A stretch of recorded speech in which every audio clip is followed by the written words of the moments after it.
What up, YouTube? I got another reaction video. Today we're watching Poetik, Flakko's, Diddy's dark connection to Biggie's and Michael Jackson's death. Wait a minute. We gotta get straight into this one. Let's This connection to Michael Jackson's death is really spooky and eerie. Now, oddly enough, the story begins on March 9th, 1997, the day that Biggie died. Amir Muhammad, the guy that was wearing the bow tie the night that Biggie got killed, the Muslim guy, the guy that you believe that was behind Biggie's murder. Are you sure that he was the one that was behind it? Do you really believe that? Because I seen on the LA local news that he live in Georgia now and he does real estate. All who are not tapped in. It's crazy when you see an old nigga doing a podcast because everything he say it seemed to be factual. Like, why would this old nigga come up here and lie? Why would this he ain't got a lot of time left? Why he coming up here to lie? Amir Muhammad, the Muslim who was at the scene of Biggie's death, was identified by Lil C's, Biggie's best friend, and Diddy's bodyguard, Gene Deal, as the shooter. They would identify him as the person they believe shot Biggie. Why was he there? In a blue suit, white shirt, blue bow tie. Is this factual? Because if that's true, then wait a minute. This seems how does it take young niggas in 2024 to break this shit down this simple? Where was the police back then? Where was the police if we breaking it down this easy now? Why did he walk up to me and Puff's car? Do you understand me? Why 5 to 8 to 10 minutes later, Lil C see a guy in a blue suit, white shirt, blue bow tie, peanut head, shoot big. I know who walked up to us, brother. He said he know who walked up to him. They got a perfect description, bro. It's a cold cut case, boy. Sherlock Tito's and Detective Flakko is on the case. Okay, we broke it down. We already know Biggie, Biggie, P. Diddy. You understand me? I know the picture I saw with the face messed up. But check it out. Here's where things get a little weird and spooky. Amir Muhammad has strong ties to the military and LAPD. So despite the fact that Lil C's and Gene Deal is identifying Amir Muhammad as the shooter, he was never really investigated or probed into. And Amir Muhammad is still living his life gracefully, man, in Georgia. He's like a legal John Wick. Are you saying that he's a legal black John Wick? Oh, I'm scared now. Is he here? Is he here, Flakko? Am I safe, Flakko? He's a real estate tycoon. Now, where he got the money to start up this real estate career, who knows? But here's where things get a little spooky. If you take a deep dive into Amir Muhammad's past, you will start to realize, man, Amir Muhammad has never been on an up and come up, and he has more tragedy in his portfolio. Do you understand that, my brother? $750,000 from a bank robbery from two cops. One of the cops would use godfather of his son. They never got the $750,000 back. That'll help any real estate business. I think it's adding up. I don't care what he do. They saying the Black John Wick robbed a bank. Black John Wick shot Diddy and robbed a bank allegedly. Let's keep up with the story. Did they also say that he was the same individual and the same person that got into a situation with his ex-wife or his girlfriend and her boyfriend and they end up dead? Tragedy allegedly follows Amir Muhammad wherever he goes, but it's not just tragedy follows him, it's tragedy with no consequences or accountability, because Amir Muhammad is allegedly, or was allegedly, a top Hollywood handler. If you needed something done, he knows how to get it done and how to cover it up due to his connections to law enforcement and to the military. So Amir Muhammad was being accused, or allegedly was working on the behalf of Diddy to take out Biggie. Because Amir It be your own. Watch who you call your homie. Watch who you call your bro. P. Diddy and Biggie was like this. Just to find out this. Come on, let's keep getting into it. Muhammad walked up to Diddy's vehicle and had a conversation with Diddy before allegedly killing Biggie. Now, here's where things get a little bit weird. You see, in this new lawsuit, Diddy is being accused of running, a sex ring, a cult-like thing on the Virgin Islands for the elites. P. Diddy's sexual blackmail ring puts Michael Jackson's whole life story in a whole new light. So this new lawsuit just came out that shows tons of evidence that P. Diddy, Puff Daddy, has been running a... Pause. Freaky man, why he call that nigga Puff Daddy? No, he... Puff Daddies. It sound weird off dog lips. Freaky. I'm gonna pause it. sexual blackmail operation, very much like Jeffrey Epstein, but in the rap and music industry for basically 30 years. And in that lawsuit, we learned that his head of security while he's running the sexual blackmail ring is this guy named Fahim Muhammad. If you're a thinker, you've probably caught on by now. Fahim Muhammad, the man who's Diddy's head of security handler and who's in charge of Diddy's alleged sex cult for the elite. I'm talking about the elites of the elites, including music executives who we all know and revere. That man, well, that's the little brother of Amir Muhammad, Diddy's former handler who allegedly got Biggie killed on behalf of... They're brothers? Oh, no way. ...of Diddy. But it gets even weirder. You see, Fahim Muhammad, before he was Diddy's handler, before he was handling Diddy's affairs and sort of concealing and hiding a lot of the secrets that come from the sex cults for the elites, well, Fahim Muhammad was Michael Jackson's head of security at 21 years old. Good afternoon, sir. Good afternoon. Michael Jackson? Yo. P. Diddy got a chip. P. Diddy got a chip.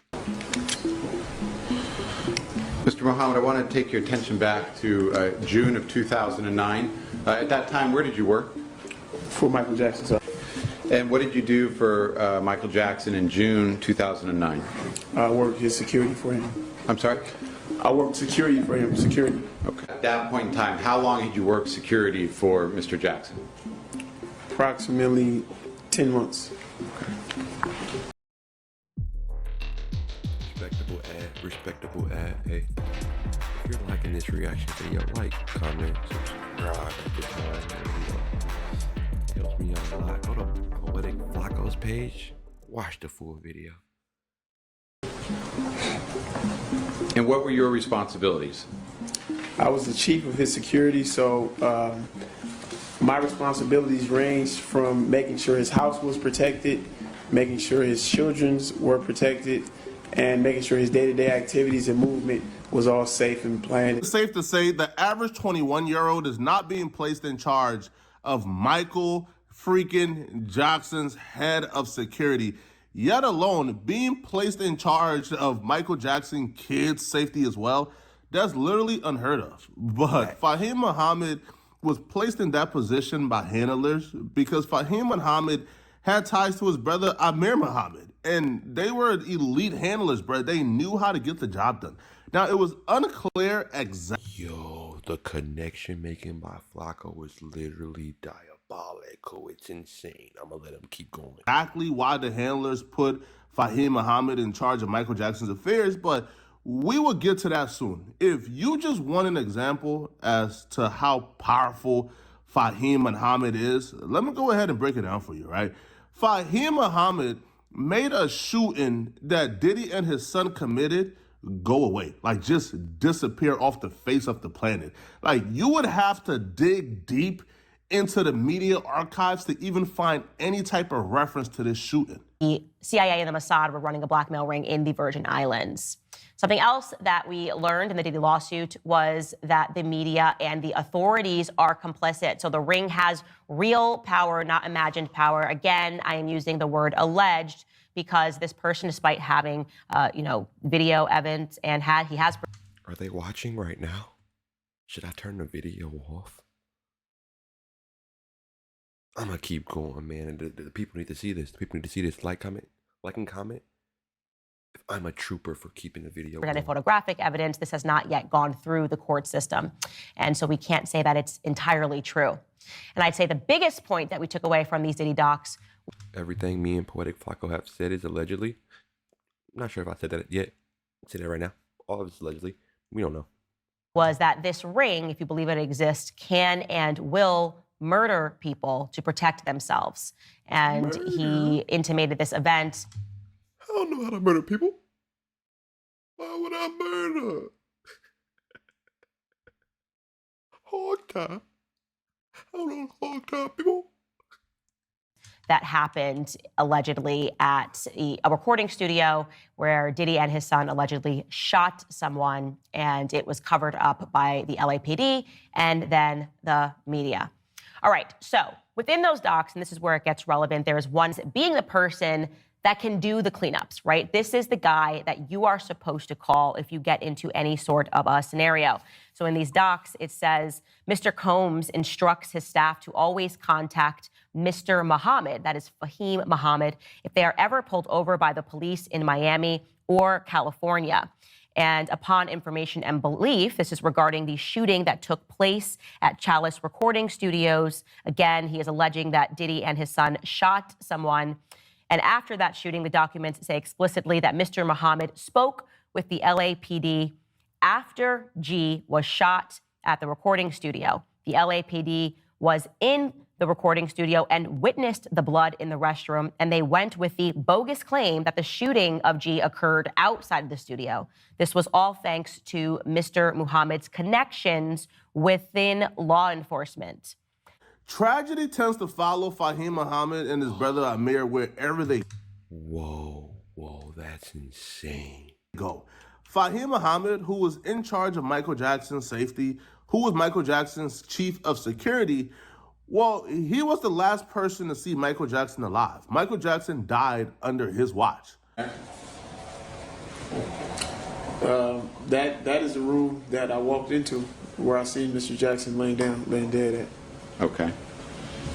And let me ask you, when you first came then into the foyer area, you would turn right to have the vantage point we see in People's 21, is that right? Yes. Okay. Here's where we get into the meat and potatoes of things. Fahim Muhammad's current job is to be Diddy handler. Pause, Brody. I was about to say I like the meat and potatoes, bro. That's all I was about to say, bro. All I was saying is that get to the point, bro. Pause, bro. Fuck. And that includes protecting the elite music executives who are going to the Virgin Islands to party with Diddy, if you get my drift.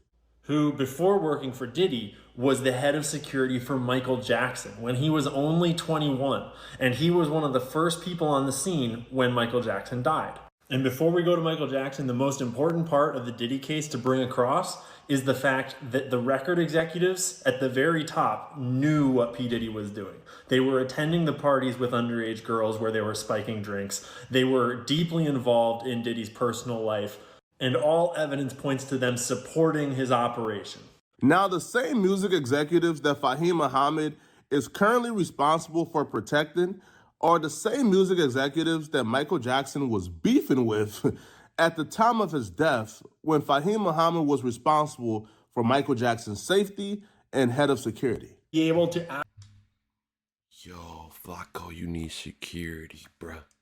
You need good security, bruh. You're breaking this down like a Harvard-level journalist, bro. I want to keep watching. access the primary sources. And yes, Jackson did say that the Jews are, probably referring to the Jews in the music industry, are like leeches and that they took everything from them and that they did it on purpose. But when you look into those allegations or those insults, you realize that because of his will that was probably fake and filed right before his death. So the will was signed on July 7th in Los Angeles by 3 witnesses. But Jackson's family pointed out that he was in New York that day, and there's video proving it. So they changed their story. But the witnesses definitely saw it, and it was just in New York. So anyways, because of this will, John Branca was put in charge of his estate, which included his net worth of $230 million, but far more importantly, his 50% share of Sony ATV worth $750 million. Yes, he was taking on Sony. He was going after the hand that feeds him. And when you look into John Branca, in 2003, Jackson fired Branca because he was siphoning money out of Jackson's accounts in collusion with Sony Music CEO Tommy Mottola and funneling it through a bunch of offshore accounts in the Caribbean. Yo.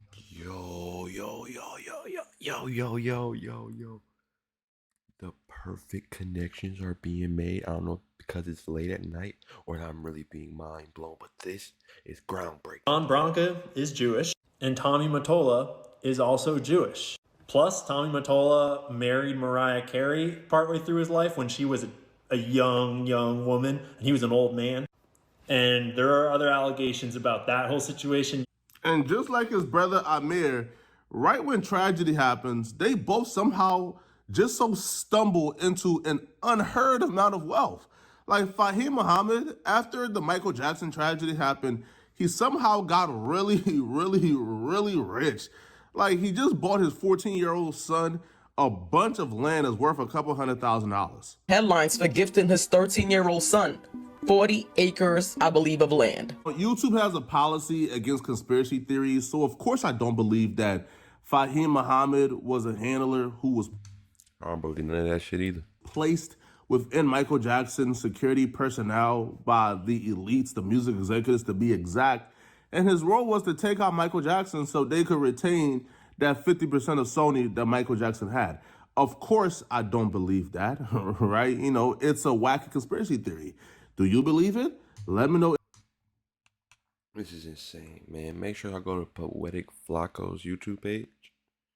Subscribe. Like, comment, and subscribe to this video. Till the next one, I'm out. Peace.